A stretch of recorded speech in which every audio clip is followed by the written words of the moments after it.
Welcome to tecversity. This is Venkatesh Nataraj. I'm going to talk today about servers. Like I mentioned in my previous video, we're going to start the Windows Server 2022. So in this video, I'm going to talk about servers, what kind of servers we have, and how to install a Server 2022 operating system. I'm going to use Hyper-V as the platform where I will create a virtual machine. On top of it, I will install Server 2022. To start with, I'm going to show the installation entire process and some configuration changes to start the server. So with no delay, let's get into the details. Before that, if you haven't subscribed to tecversity, please do subscribe and share this video with your friends and family. Let's get into Server 2022 installation. In this video, I'm going to show you how to download Windows Server 2022. So what you need to do is you log into your Windows or your browser and type Windows Server 2022 evaluation download. At the moment you click on it, you will have these sites. So make sure you select this Microsoft.com website, Microsoft Evaluation Center, and here once you scroll down a little, you will see this option get started for free. And here you have multiple options like try server on Azure, create a virtual machine in Azure, or download the ISO and download the VHD. So the difference is if you select the first option, try Windows Server on Azure, that means you will be signing up for an Azure account. I'll be talking about that in the later videos, but Azure account in the sense it's a cloud computing from Microsoft. So you have to sign up for Azure account and then you will try creating a virtual machine and you will start using Windows Server installation and everything from the cloud computing through the Azure portal. So that's the first option. And whereas the create a virtual machine in Azure, it's just almost the same. Here you will directly connect in case if you already have a Azure account and you have to just create a virtual machine. This will take you directly to the portal where you need to sign up. In case if you are already signed up, you just need to sign in and create the account. And the next option is download the ISO. Now this is the option that we are looking for. So the ISO in the sense it will download the image of the Windows Server 2022. So once you click on this, it will take us to a different screen where it will ask some initial details and it will give us a link to download that particular file. And the next one is download the VHD. This is a virtual hard drive. VHD means, so it is again almost the same. However, here the configuration and everything is already installed. It's pre-installed. You just need to do some configuration changes to start the virtual machine. So you will be downloading the hard drive. You will spin up a new virtual machine. You will link this hard drive to that virtual machine and start doing the configuration for the Windows Server. So I will not touch these three options. I will only go with the download the ISO, and once we click on the download ISO, let's see what happens. Now it is opening a new tab. So you can see this screen where it is asking to register for a free trial today. So you have to give some basic details and click on download now. Now until you give these details which has the star symbol, that's a mandatory, it will not allow us to download option. So give the details. So I will give here tecversity YouTube. So that's our channel, and this is my email ID.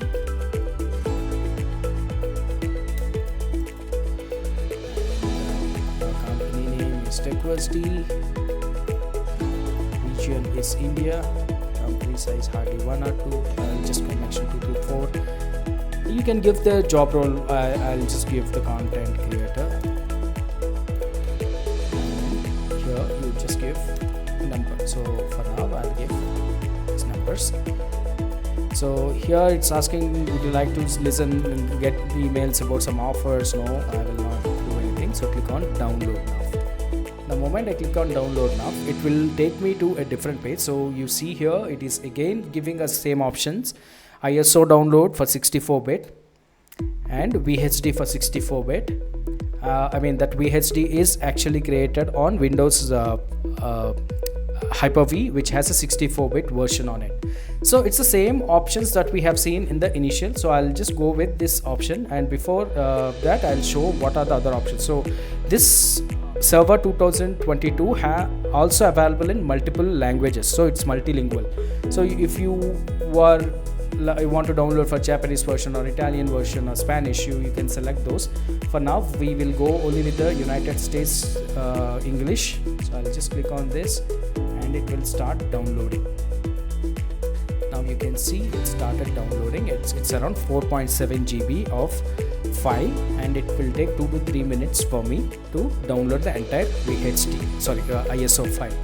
So this is how you will download it. So I'm going to give the links in the description to access this website, and you can register yourself and download it. Don't worry, you can use your own email address and you can give random details to get starting with this, because this is a trial version. It is limited only for 6 months. That means you will be having a full-fledged version. This is not a limited version, it's a full-fledged version which will be activated once you install it and connect to the internet. It will get activated, and it is available for 6 months. So from the day you install it and connect it to internet, and it will get activated, from that day 6 months it will take.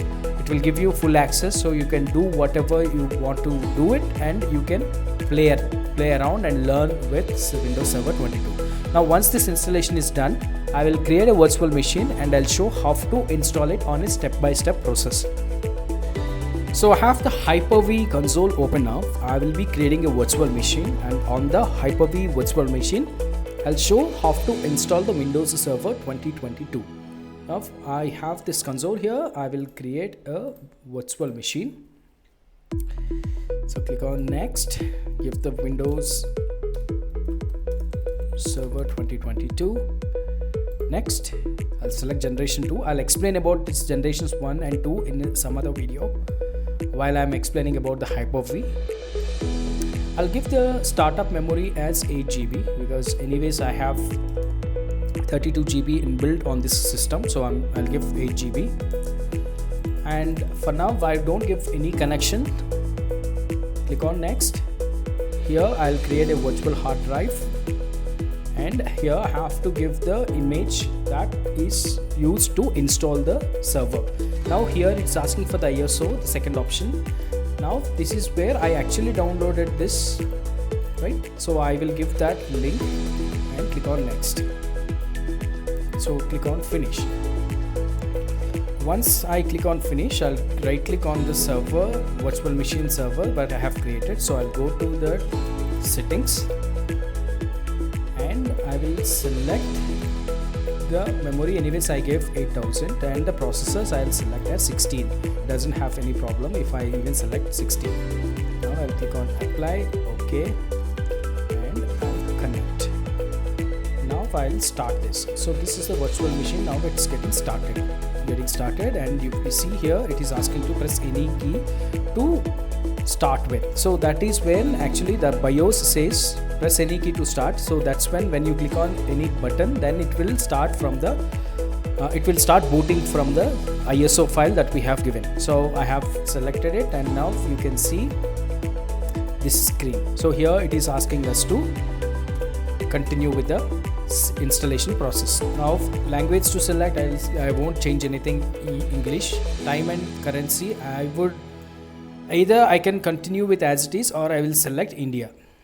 So I'm not changing even the keyboard input or output. I'm not changing anything. I'll click on next. Now I have to click on install now. Once I click on install now, it will take me to a page where I will be selecting the versions.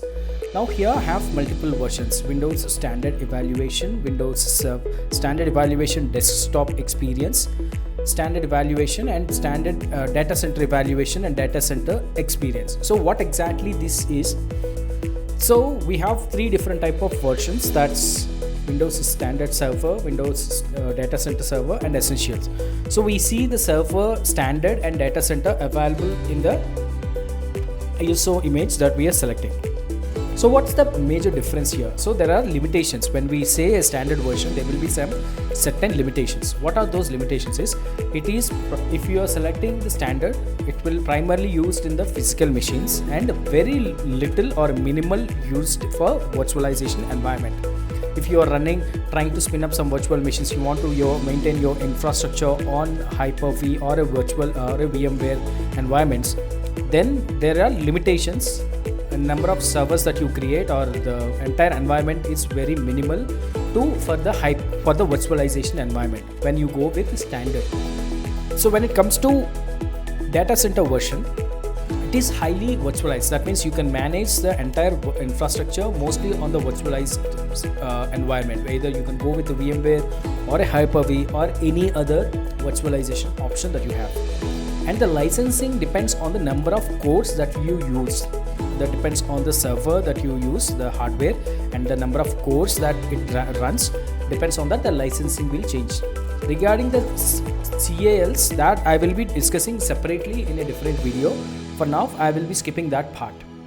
So primarily we will be having two variants, which is server standard and server data center. Server essentials is for the limited users, for the limited businesses, for small businesses which has maximum up to 25 users. So we are not covering anything on the server essentials. We are primarily discussing on the data center version.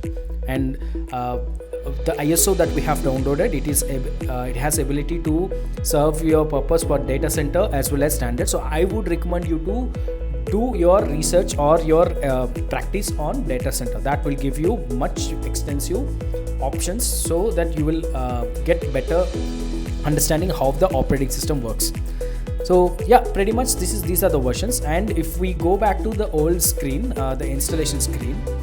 Okay, so on this screen, if you see, we have standard evaluation, which we was discussing, and the data center. Along with that, there's something called desktop experience. What exactly this means?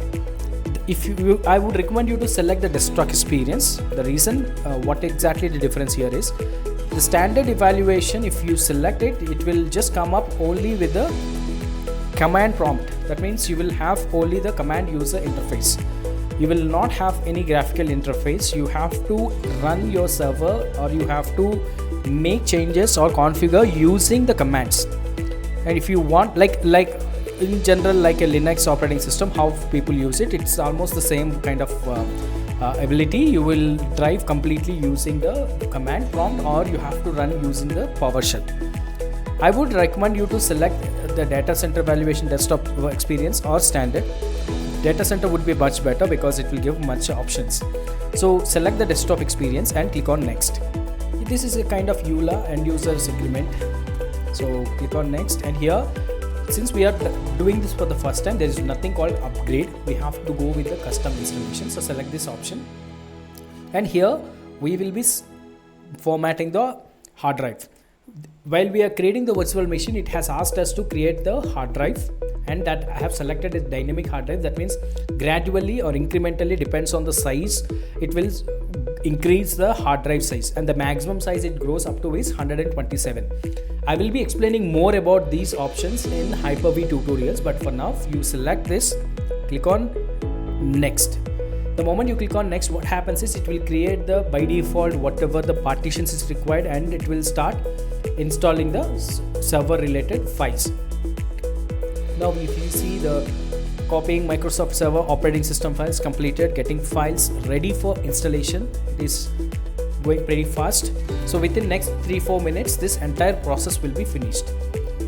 So I'll be showing the initial configurations. As soon as this installation is finished, I'll show the initial configurations. What are the minimum configuration changes at the server level that needs to be done at the initial stage to start with. So I'll be talking about that right after this installation. So you see the number is growing big, 83%, 88%, 90%. And as soon as this is finished, the next installing features will finish, and then the installing updates will be finished, and then the final thing is finishing up. So it's pretty fast. So you see the installation features is also finished. Now installing updates. Within a few seconds, this step will also be finished. Now it is asking to reboot. So if you don't reboot, it will restart anyways in 10 seconds, so I'll click on restart. Now the virtual machine will start rebooting again. Now it is checking the operating system installation and it's getting ready, the operating system files and everything. It's validating and it's ready. Now there will be once or twice the virtual machine will get rebooted, and then it will come up back to the normal screen. Yeah, it's done.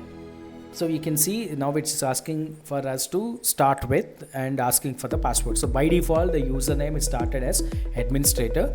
Now I will give a password, and this password needs to be a complex password. That means it should have a special character, a number and a small letter and a capital letter. So I will give for now India at 123, where I capital @123. So this is the default password I'm giving for now, which is not recommended, but for now I'll just go with this. So this is the screen size it's asking to select. So for now I won't change anything. I'll just click on connect. You can see the virtual machine is running now. Now on this virtual machine, now it is asking us to continue with the password. So the password what we have given is India at 123. It's logging in. So this is the server 2022 data center version. So this is how the entire server configuration needs to be done. So I will connect this virtual machine to the network and I'll get it activated. For now, if I show you, for example, I'll show this for a minute. So if I go here, go to properties, and if I show here the evaluation version, it says it's installed on, but there is nothing called it's activated or not. There is no information about it. So I'll show how to activate this now. You just need to connect this to internet. That's it. As soon as you connect to the internet, you will see a pop-up message here. It's not a pop-up message. That message will be appear here all the time. It says how many days it's. So here you will see the pop-up message. There will be a message appears here in this part, where it will show the server operating system is activated and how many days it's left. The activation is left. So I'll show that in a minute. I'll show how to connect this virtual machine to the network internet. So I have a Wi-Fi anyways connected. So what will I do? I'll right click here. I'll go to settings. I'll select the network adapter and select the default switch and click on apply. The moment I do that, there will be a network identified on my virtual machine. You see this virtual machine, Windows Server 2022 on tecversity. This is my virtual machine, and as soon as I selected it, it's asking to select the network. Yes. Now the moment I gave that and refresh the screen, you see the internet is coming here, and the server 2022 evaluation Windows license valid for 180 days. So it got validated. So this is how the from now a 180 days I will have for this operating system on this virtual machine to run and practice. So I have 180 days to do whatever, and after that I have to renew the license. That means I have to purchase a data center evaluation license. Now I will show what are the basic changes or the configurations that required to move forward on the configurations. The first thing is change the name and enable some of the roles to ensure the virtual machine is configured or this particular machine is configured properly. So I'll open this dashboard. I'll click on the configure server. I'll change the name of the computer. So for this now I will be changing it as tecversity lab. So this will be the name of my machine, lab server. So this will be my name of this machine. Now I click on OK. It will ask me to reboot because since we are changing the name. So I'll do that and restart later. And ensure the firewall settings are off. I'll explain why we are turning off the firewall settings. I will do a separate detailed video about the configurations on the firewall. But for now, make sure you turn off all the firewall settings. So all the firewall settings have been turned off. So let's refresh and see. Yes, now you see the firewall, Defender firewall is off. The name has been changed. We just need to restart it and click on the remote desktop option, enable. So give this option allow remote connections to this computer. Click on apply and OK. And now there's one more important thing is IE enhanced security configuration. You have to turn this off because whenever you are using a browser to log into the server and accessing any website, it will, for every website, it will ask us to accept the or add it to the allow permission. So to avoid that, just give the IE enhancer security, so that will be turned off. So I'll refresh this. So now it is off.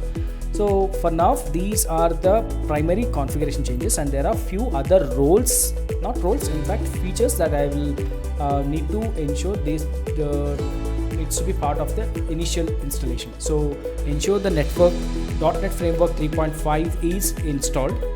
So check this mark and make sure the background intelligence bit service is enabled, and scroll down a little, click on the direct play, and ensure the IO quality of service, the input or output quality of service, and then media foundation, and then make sure the remote assistance is selected, and the last but not least is the window wireless LAN service. So even though you have configured your server and you do everything on a physical machine, but if you won't select this option, the wireless feature won't be available by default.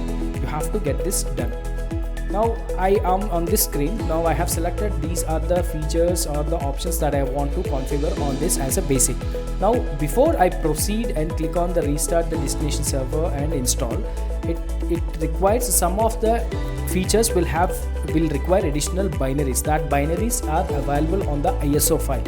So ISO file anyways I have added on this virtual machine as a DVD disk. So I will select this, open.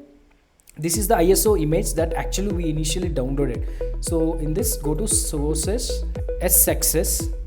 Now copy this source location and give this specify an alternate source.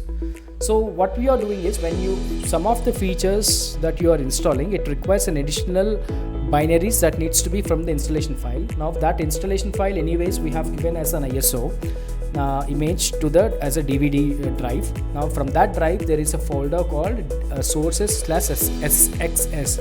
So I'm selecting that, click on OK and click on install. Now it will take few seconds to few minutes to complete this entire installation process, and the server will get rebooted. So this is the primary changes or the minimal configuration changes that I would recommend for you to start with. Now this is how we will complete the installation. We have shown you the installation process, from where to download the Windows Server 2022, and then how to create a virtual machine on Hyper-V. I'll be doing a separate video on Hyper-V, but I'm just telling on the very high level. I showed you how to create a virtual machine and that step-by-step installation process and the basic changes that we need to run the server. So now you see after clicking on install, the features are getting installed and it will start restarting. For now it is still showing the name of the virtual machine as the old name, which I changed it to tecversity-lab-server. Once this server is completing the feature installation and restarting, after that it will come back with the actual name. So you see the virtual machine got disconnected because it got rebooted. Now it is connecting back. You can see the virtual machine restarted. You can also see the virtual machine status from how long it's running. So you can see the number of the time from when it got restarted. So from 11 seconds or 13 seconds it shows that it started. So now the features what we have installed, the changes that we made are upgrading the operating system. That means it's updating the operating system. Now it is getting ready. So approximately 77% is what's showing on the screen. It's ready. So once this is done at 100%, it will prompt us to enter the password, and once we log in we can see the changes that we made to the operating system, the initial configuration changes I'm talking about. So I see that installation is almost finished. Now it is up and running, the server. So I'll log in with the password India8123 which I created. Now the server has completed the changes that we have proposed, the features that we wanted to have on this particular server. Now select this is not required, it's not every time you need it.